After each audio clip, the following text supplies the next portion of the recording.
ఆంధ్రజ్యోతి దినపత్రికకు అది పరిపాలన కూడా చేస్తోంది ఆంధ్రజ్యోతి దినపత్రిక. ఎందుకంటే ఇక్కడ ఇంతకుముందు నేను చదివి వినిపించాను. ఒక రెండు ఇంపార్టెంట్వి ఆంధ్రజ్యోతిలోనే రాసుకున్నారు. తర్వాత తరలి వచ్చిన అధికార యంత్రాంగం, సమస్యలపై గళం విప్పిన ప్రజానీకం, మొత్తం అందరూ తరలొచ్చేశారు. పాఠకులను కదిలించిన ఆంధ్రజ్యోతి అక్షరం. ఇంకా తమాషా ఏంటంటే ఇది శాంతి భద్రతలను పరిరక్షించాలని వినతుల్లో చాలా వస్తాయి కదా. అందులో ఒకటి శాంతి భద్రతల్ని పరిరక్షించాలంటూ వినతులు ఇవి కూడా వచ్చాయి. అంటే ఈ ప్రభుత్వం ఫెయిల్ అయింది, ఈ ప్రభుత్వానికి పరిపాలన చేత కాదు, శాంతి భద్రతలను పరిరక్షించడం కూడా చేయటం లేదు, అందుకే పెట్టుబడులు రావట్లేదు. ఆంధ్రజ్యోతి దినపత్రిక ఇదేదో నేను చెప్పానని అనుకోకండి, దయచేసి చూడాలి. ఇదేదో నా వాయిస్, సాక్షి వాయిస్ కాదు, ఇది ఆంధ్రజ్యోతి వాయిస్. ఇది ప్లీజ్ చూపించండి, ఆంధ్రజ్యోతి వాయిస్ ఒకసారి చూపించండి. కనిపిస్తోంది అందరికీ? శాంతి భద్రతలు పరిరక్షించాలని వినతులు వచ్చాయంట.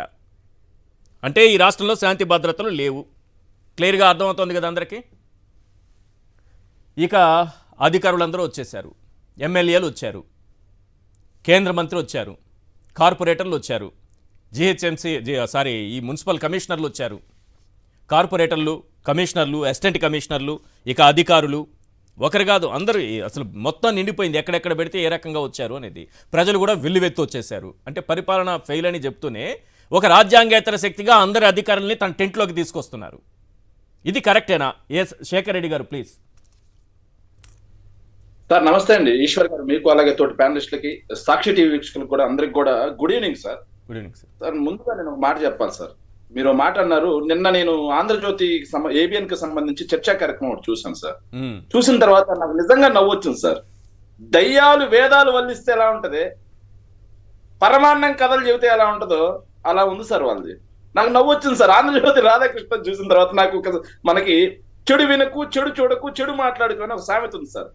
చంద్రబాబుకు చెడు చేసేది వినకు, చంద్రబాబుకు చెడు చేసేది మాట్లాడకు, చంద్రబాబుకు చెడు చేసేది చూడకు, చంద్రబాబుకు మంచి చేస్తే దాన్ని ఎంతైనా వక్రీకరించి రాయ్, చంద్రబాబు నాయుడు గారికి మంచి చేస్తే దాన్ని ఎంత బూతైనా మాట్లాడు, చంద్రబాబు నాయుడు గారికి మంచి చేస్తే దాన్ని ఇతరుల చెవుల్లో జోరీలకల్లాగా ఊదు అన్నట్టుగా వాళ్ళ సార్ తప్పుడు రాతల గురించి ఆయన మాట్లాడుతున్నారు సార్. నవ్వు వచ్చింది సార్ నాకు నిజంగా. ఎంత నవ్వుకోవాలి అంత నవ్వుకున్నా సార్. ఆంధ్రప్రదేశ్ రాష్ట్రంలో జగన్మోహన్ రెడ్డి గారు 2019లో ముఖ్యమంత్రి అయిన మొదటి రోజు నుంచి వాళ్ళ ఆంధ్రజ్యోతి పేపర్ ని చదివితే ఇది జర్నలిజమా లేకపోతే, నేను అనకూడదు సార్, నా నోట్లో నుంచి వస్తుంది కార్యక్రమంలో మాట్లాడలేదు, ఇంత నీచమైన జర్నలిజం చేసి కోట్లాది రూపాయల పరిశ్రమలు వస్తే 2,36,000 ఉద్యోగాలు ఇస్తే ఒక్క ఉద్యోగం లేదని చెప్తాడు సార్. అది కడుపుగా అన్నం తిని రాసే రాతలేనా సవి? కడుపుగా అన్నం తిని మాట్లాడే మాటలేనా? అదేవిధంగా 1,00,000 కోట్లకు పైగా పెట్టుబడులు గ్రౌండ్ అయితే ఒక్క పరిశ్రమ రాలేదు అని చెప్పి చర్చలు పెట్టే వాళ్ళు జర్నలిజం గురించి మాట్లాడటం, ఒక్క పరిశ్రమ రాలేదు అని చెప్పి రాతలు రాసిన వాళ్ళు జర్నలిజం గురించి మాట్లాడితే చండాలంగా ఉంటుంది సార్. సదస్సులు పెడుతున్నారు ఏంటి ప్రజా సమస్యల పరిష్కారం కోసం?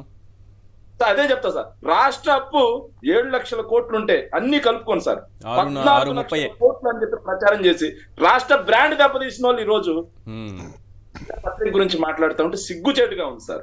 ఇంకోటి సార్ నేను చెప్తున్నాను సార్, నాకు ఏదైతే రాధాకృష్ణ గారి మీటింగ్స్ చూసిన తర్వాత నాకు ఒకటి అర్థమైంది సార్.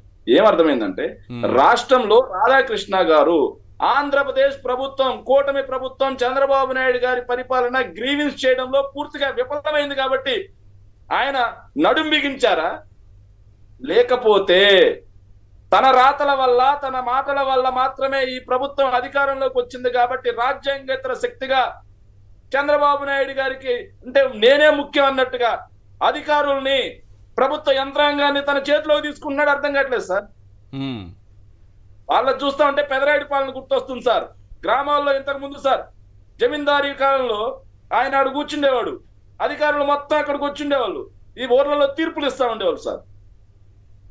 అలాంటి పరిస్థితి సార్. స్పందన గ్రీవెన్స్ 1908 ని నిర్వీర్యం చేసి సార్, గ్రీవెన్స్ సెల్స్ అని చెప్పి పెట్టి వాటిని నిర్వీర్యం చేసి ఈ రోజు ఆంధ్రజ్యోతి రాధాకృష్ణ గ్రీవెన్స్ చేస్తున్నాడా? పత్రిక చేయాల్సిన పని ఏంటి సార్? పత్రికా విలువలు ఏంటి సార్?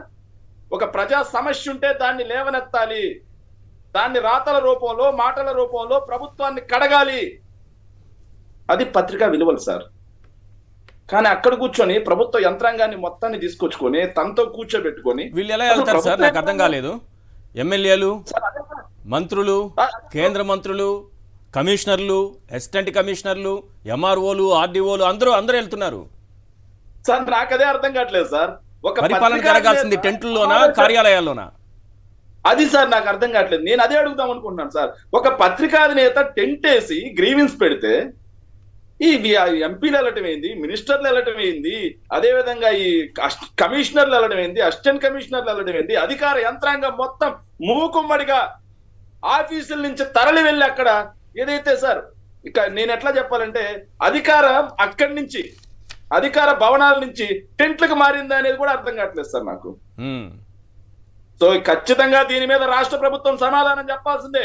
చంద్రబాబు నాయుడు గారు, లోకేష్ కంటే ముందు పవన్ కళ్యాణ్ గారు సమాధానం చెప్పాల్సిందే సార్. ఎందుకంటే మాది రాజ్యాంగబద్ధమైన ప్రభుత్వం. బిఆర్ అంబేద్కర్ గారు రాసిన దాన్ని గీసిన గీత జవదాటని ప్రభుత్వం అన్నారు కదా సార్. ఇప్పుడు బిఆర్ అంబేద్కర్ గారు రాసినటువంటి రాజ్యాంగం గీత జవదాటం కాదు సార్, ఎల్ఓసి బార్డర్ కూడా దాటిపోయింది సార్. పవన్ కళ్యాణ్ గారు వచ్చి మాట్లాడాలి సార్ ఈరోజు. ఖచ్చితంగా ఇది రాజ్యాంగేతర శక్తిగా ఎదుగుతున్నటువంటి ఆంధ్రజ్యోతి రాధాకృష్ణని రాష్ట్ర ప్రజలు గమనిస్తున్నారు. దీని మీద ప్రభుత్వం చర్యలు చేపట్టకపోతే ఖచ్చితంగా ఈ చెడ్డ పేరు ప్రజాగ్రహానికి ఖచ్చితంగా ప్రభుత్వమే గురవుతుంది సార్. రైట్.